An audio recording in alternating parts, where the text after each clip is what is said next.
Mommy! Dahil parehong nakaupo sa likuran ay kitang-kita ni Sedi kung paano yakapin ng sekretarya niya. Ang bata na may malawak na ngiti. Biglang sumikdo ang dibdib niya. Kung inggit o pait ay hindi niya maintindihan kung ano yon.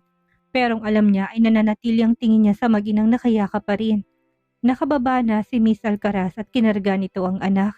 The kid was about 4 to 5 years old and he was looking at him.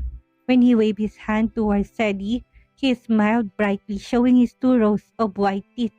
May kung anong init na kumiliti sa puso ni Sedi at hindi niya mapigilang kawayan ito pabalik. Maliwanag ang ilaw sa lobby, kaya kitang-kita niyang mukha ng bata. He looked like a foreigner. His brown curly hair suited his milky white skin, and his eyes were also emerald green like his. Napatulala si Sedi. Could this be? No, it can't be. May asawa na si Miss Alcaraz. Dahil doon ay matalim ang matang tinignan niyang lalaki nakatayo pa rin sa pwesto nito at hindi malang nilapitan ng magina. How could he just stand there and watch? Mr. Monroe, salamat po sa paghatid. Biglang natauhan si Sedi nang marinig ang boses ni Miss Alcaraz. Nawalang talim sa mata niya at initahan ng bata. It's no problem. Umisod pa siya ng upo para mas lalong mapalapit sa dalawa na nakatayo sa labas ng kotse. What is your name? Tanong niya sa bata na hindi inaalis ang tingin dito. My name is Vier. Malawak pa rin ang ngiting sagot nito. Vier, ulit ni Sedi. Vier, Vera. Is Gianna Vera? Vier, ulit niya. What a nice name. You also have a green eyes like me. Biglang sabi ng bata. Yes, we have the same eyes. Sagot niya sa katumingin kay Miss Alcaraz. I wonder if you got it from your father. Your mommy doesn't have green eyes. Anya, umiling si Vier. No, I don't have. Biglang tinakpan ni Miss Alcaraz ang bibig ng anak para pigilan pa ito sa kung anong sasabihin nito. Be good, honey. My boss needs to go already, okay? Muli siyang binalingan ni Miss Alcaraz. Good night, Mr. Monroe. I will see you at the office tomorrow. Dahil may kasunod na rin na sasakyan sa likuran nila ay walang nagawa si Sedi kung hindi utusan ng assistant na magmaneho. Naihilot niya ang sentido at habang palayo ang kotse ay nanatiling tingin niya kay Miss Alcaraz na kargang anak at papasok na sa loob ng apartment nito. Get me a unit here. Bigla niyang sabi kay Helios. Boss? Hindi makapaniwalang bulalas ng assistant bagamat steady pa rin ang pagmamaneho. Ilang beses pa itong napalingon sa building para siguraduhin kung anong nakakapag-intay sa boss niya para bumili ng unit sa hindi naman gaanong mamahaling apartment. Sa pagkakakilala niya sa boss niya, hindi ito naninirahan sa ganitong klase ng komunidad. Helios could stay here, but his boss? Why? Wala ba akong karapatang bumili ng unit dito? Malamig na tanong ni Sedi nang makita ang tila natatabinging mukha ng assistant. Just do it. It's better when it is near my secretary's house. Lalong natigilan si Helios na marinig ang sinabi ng kanyang boss.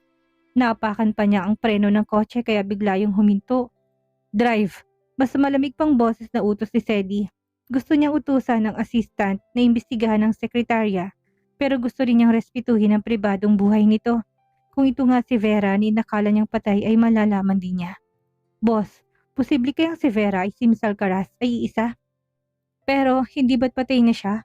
Napaasik si Sedi na marinig ang tanong ng assistant pero hindi siya nagalit dahil yun din ang katanungan na naglalaro sa isip niya.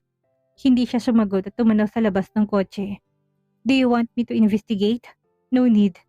Just buy me a unit beside her house and that's enough. Kung may katotohanan man siyang gustong malaman tungkol kay Gianna Alcaraz, gusto niya sanang siya ang unang makakaalam na natindi ang kanyang assistant. Dahil ang pinakamalaking kuryosidad na napukaw sa kanya ay ang tungkol sa anak nito. Who is his father? Naguguluhan man ito manguna lang si Helios at nagpatuloy ang assistant sa pagmamaneho. Hindi ito magawang pagalitan ni Sedi dahil ito ang assistant na pinagkakatiwalaan niya at matagal na itong nagtatrabaho sa kanya. Kilala din ito kung anong tunay niyang pagkatao, kaya siya kumuha ng sekretarya ay para itong mag-handle sa mga affairs niya sa opisina. Pero pagdating sa tunay niyang pagkatao, si Helios ang inaasahan niya. Alas 10 pang meeting niya pero bago yun ay may pupuntahan na muna siya. It was an underground club founded by his organization.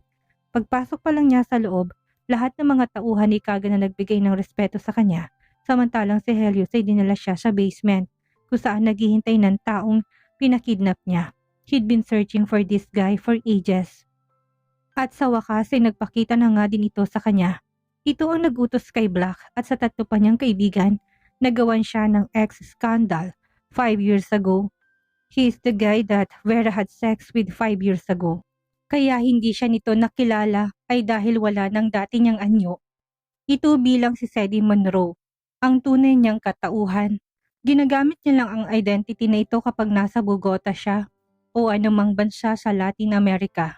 His business is dirty and dangerous. So it is necessary to change his identity when needed. Pero dahil sa iskandalo na nangyari sa kanya, 5 taon na ang nakakalipas ay kailangan niyang palitan ang identity niya. Kaya nawala na sa mundo si Nash. It was just a mask and contact lenses. So it was nothing difficult, pero ang hindi niya alam ay siyang nagpapahirap sa kanya ngayon ang katotohanan na buhay pa si Vera, na si Nash ang nakilala nito at hindi siya. Si Sadie Monroe. Is this him? Malamig ang boses na tanong ni Sadie sa bihag na nakaupo at nakagapo sa bakal na silya nang makapasok siya sa basement. Malawak ang basement kung saan merong jacuzzi at may ilang table na puno ng mga nagiinuman. Meron ding maliit na stage kung saan may mga babaeng sumasayaw na nakahubad at tila tukong kumakapit sa pole. Ngunit lahat ng iyon ay hindi pinansin ni Sadie dahil ang tanging interest niya kung bakit siya nandito ay ang lalaking bihag. Isang Colombian national ang lalaki at ayon kay Helios. Ito ang taong nagpasimuno para gawan siya ng sex scandal. Ang babae sanang kasama nila sa club ang magiging kapartner niya. Ngunit hindi akalain ng mga to na magsasama siya ng babae. At yon ang labis na pinagsisisihan ni Sadie dahil nadamay pa si Vera. Ang babaeng matagal niya nang nagugustuhan. He's been a quiet stalker of Vera dahil namamangha siya sa galing nito sa pagtugtog ng gitara at ang malamig na boses ito kung kumanta. Pero siyang dahilan kung bakit nawalang babae at napahamak. Kaya naman hindi niya basta-bastang mapapatawad ang mga tao na may pakana ng lahat. Where is Black? Matalimang boses sa tanong niya. Ang babaeng ito na lamang ang hindi niya nakikita. Hindi niya akalaing tatraydorin siya ng tinuring na kaibigan. Kinuha niyang malaking gunting na inabot ng tauhan niya sa club. Saka nilaro-laro yon sa daliri. Habang nakatingin pa rin sa bihag. Hindi pa rin nawawalang galit niya dahil siya natuklasan tungkol kay Gianna. Kaya naman dito niya yon ibinuhos sa bihag. I have thin patience and if you don't talk in 5 seconds, I will rip you apart. I don't know you, so why should I tell you where is Black is? Mahinang napatawa si Sadie. Pero ang tawa na yun ay may kasamang galit. Hindi niya nabinigyan ng pagkakataon na sumagot pang bihag dahil malakas niyang sinaksak ang hawak na gunting sa tiyan ng lalaki at hinayaan na muna yun doon. The blood sprayed on his face, but he ignored it as he looked threateningly at the man. Samantalang mga nandun ay sige pa rin ang pakikipagsayahan. Some soak in the jacuzzi while making out and others are brazen enough to engage in orgies. But Cain let them. This is his true nature. I told you I had no patience. The victim wailed in pain but he was still glaring daggers at him. Pinakita dito ni Sadie na ubos ng pasensya niya at walang pakundangang pinagugupit ang mga intestines nito. Kahit malakas at tumigaw ang lalaki para patigilin siya, ay hindi tumigil si Sadie hanggang mawalan ng buhay ang lalaki. Sa kanya lamang hinugot ang gunting at ibinalik yon sa naghihintay na tauhan niya. At siya naman ay naglakad sa pang-isahang jacuzzi habang isa-isang hinubad ang suot na damit saka nagbabad. Isa-isa ring nagsilapitan ng mga babaeng kinuha ni Helios para sa kanya at agad na inumpisahan ang pagsisilbi sa kanya. Helios, tawag niya sa assistant. Throw his body back where he belongs and make sure to give them a warning. Whoever messes with Nash will pay a price they couldn't imagine. Kahit sino man yon, basta kinanti ako ay hindi ko mapapatawad. Felicity, sigurado ka ba na may impormasyon ka nakuha tungkol kay Nash? May galak sa boses ni Gianna habang kausap ang kaibigan. Malapit ng kaarawan ng anak niya at maglilimang taong gulang na ito. Ayaw na niyang hanapin si Nash pero gusto niyang kahit sana larawan nito ay may maipakita siya sa anak dahil matagal na itong nagtatanong tungkol sa ama nito. Alam niyang kahit tinatawag nitong daddy si Marius ay hindi pa rin yun sapat. Matalinong anak niya. Alam nitong hindi si Marius ang tunay na ama nito. Why are you excited? Kung kaharap lang ni Gianna si Felicity ay natampal na naman niya ito sa braso dahil sa pag-iral nito. Sabihin mo na kung anong impormasyon na ibibigay mo. Sinabi niya ditong napansin niya tungkol kay Sadie Monroe at kahit ito hindi makapaniwala sa sinabi niya. Pero hindi niya ipinaalaman tungkol sa pakiramdam niya na tila kilala siya ni Mr. Monroe. There is nothing to be excited about. Bukod sa Bogota, sa huling napuntahan nito ay hindi na nito huling lumitaw. But I recovered a photo of him. I'll send it to you. And, Gianna, inasa na ni Gianna ang balitang yon mula kay Felicity. Pero nakaramdam pa rin siya ng disappointment. Why does she even bother? Kapag ba nahanap niya ang Nash na yon, sasabihin niya na nagkaanak sila? Paano kung hindi nito tanggapin? Mahinang sagot niya. Nasa balkonahe siya dahil ayaw niyang maistorbong natutulog na anak. Mukhang pagod to sa pakipaglaro sa pinsan nito, ang apo ng kanyang tito Frederick na halos kasing edara ni Vier. Are you crazy for thinking that Vier looks like Sadie Monroe? Alam mo ba kung gaano kadelikadong taong yon para ikumpara mo doon ng anak mo? Tila natauhan si Gianna. Sa sinabi ni Felicity, right, hindi siya dapat mag-isip ng kung ano-ano. Her son is only hers. Period. It's not like that. Kailan niya. Ayaw niyang makarinig ng sermon sa oras ng gabi. Kaya naman nagsinungaling siya kay Felicity. Anyways, sisimulan ko ng pag-iimbestiga kay Mr. Monroe. I need a listening device and a passcode unlocker. Consider it done. You will receive the items early tomorrow. Be careful, Vera. Hindi basta-bastang kalaban mo. Tandaan mo, hindi ka nag-iisa. Meron ka ng Vier. Tumalim ang mga mata ni Gianna sakay pinakontingin sa anak na natutulog. I know, Felicity. This time, this mission is mine. Malalim pa rin ang iniisip ni Gianna nang humiga siya sa tabi ng anak. Marahan niyang hinaplos ang mukha nito sa kamalungkot ng ngumiti. Kahit bunga ng pagkakamali si Vier, ay mahal na mahal niya ito at hindi niya ito pagsisisihan na buo ito. Honey, kahit hindi mo na makita ang iyong ama, sana'y lumaki kang wala ng sama ng loob sa kanya. Pareho kaming biktima ng panloloko. Kahit gano'n anak, tandaan mo, mahal na mahal ka ni Mommy. Marahan niyang niyakap ang anak sa kay pinikitang mata. Kinabukasan pagising niya ay wala na si Vier. Kinuha niya ang cellphone at tinignan ng oras at nakitang 6:00 na pala ng umaga. Nangunot ang kanyang noo at kagad na bumangon sa kadali-daling bumaba ng kama. Una niyang pinuntahan ng banyo para tingnan doon pero wala siyang makitang anino ng kanyang anak. Lumabas siya ng kwarto nila. 2 kwarto lang ang meron sa apartment na nirentahan nila pero malawak ang kusina at sala. Kahit gaano man kayaman ang pamilya niya, hindi siya umaasa sa mga ito. Ang tanging tulong na kailangan niya sa mga ito ay emotional support. Mamaya pa darating ang yaya na kinuha niya at hihintayin niya na muna itong dumating bago umalis.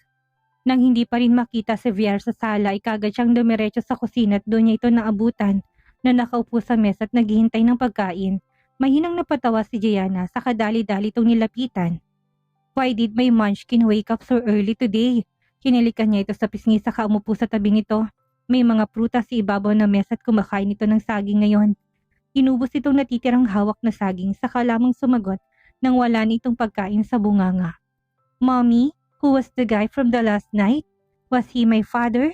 Why does he have eyes similar to mine? Nawalang ngiti ni Gianna, ito na nga bang pinag-aalala niya? Ang darating ang araw kung saan magtatanong si Vier kung sino ang ama. Inakbayan niya ito sa kamalambing ng ngumiti. Ayaw niya magsinungaling, yun ang isa sa number 1 rule nilang dalawang mag-ina. Vier, hindi ba sabi ni Mommy nawawalang papa mo? Tinutulungan na tayo ng tita Felicity mo para hanapin siya, okay? Kahit na nakangiti si Gianna ay nasasaktan siya sa kaloob-looban niya. Pero hindi niya yun pwedeng ipakita sa anak. Then Mommy, who is that guy from last night? Muling tanong nito. He is my boss, Munchkin.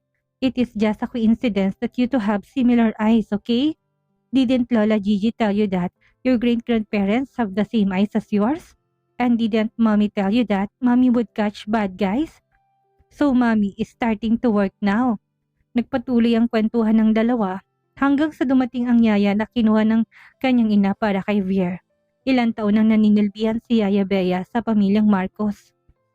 Ang magulang ng kanyang ina, mapagkakatiwalaan naman niya si ate at hindi naman makulit ang anak niya kaya panatag ang loob niya.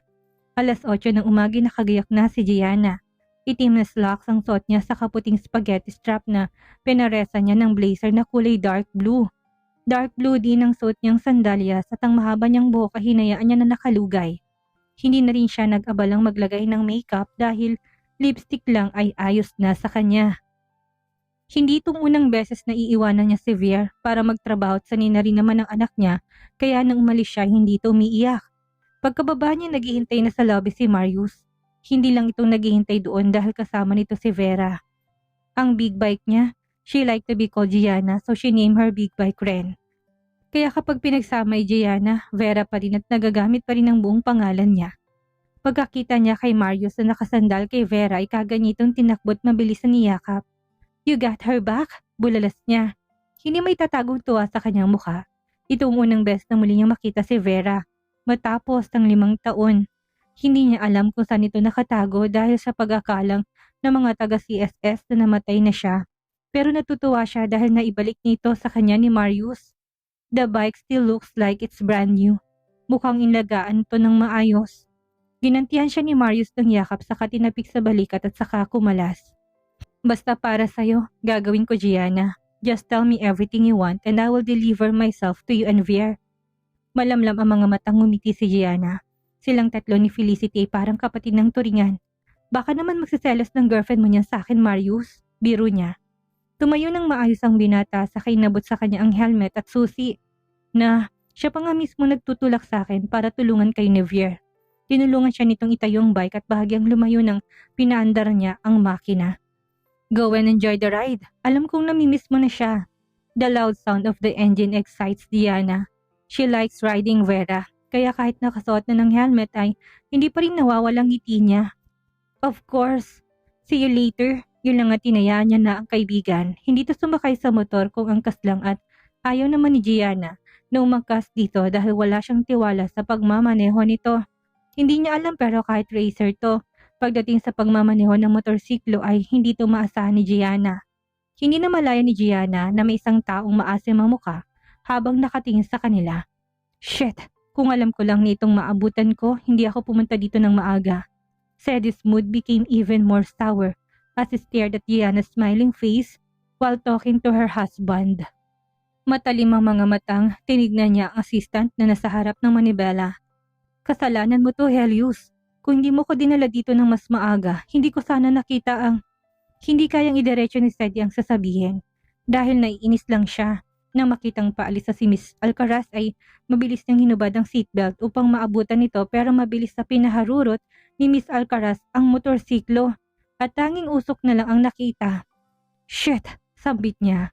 Walang ganang bumaba siya ng sasakyan at iniwan si Helios na napakamot sa ulo para ipark ang sasakyan. "Boss, ikaw na nagsabing maaga tayong pupunta para maabutan si Miss Gianna. Bakit ako ngayon ang sinisisi mo?" Tanging tanong ng assistant sa sarili. Nandito sila ngayon para bumili ng unit sa kalapit na bahay ni Miss Alcaraz at gagawin ni Sadie ang lahat para makakuha. Kahit pa may ibang umuuko pa doon, akmang papasok na siya sa loob nang makita niya ang asawa ni Miss Alcaraz sa malapitan. Kaya pala to pamilyar sa kanya dahil kilala niya ito. He was the famous racer Marius Harrison. At sa pagkakaalam ni Sadie may girlfriend ng lalaking ito. Hinahangaan pa naman niya ito dahil isa to sa mga lalaking loyal, kahit pasikat at mayaman na. It was rare for him to feel that towards others. But when it came to loyalty to their partner, Sadie was a fan of it. Napaismid siya, so Miss Alcaraz married a scumbag. Napaismid na bulong niya sa sarili. Binilisan yung paglalakad sa loob at sinadya pa niyang banggain ng balikat na nakatalikod na lalaki sa kadere-derechong pumasok na hindi man lang humihingi ng paumanhin.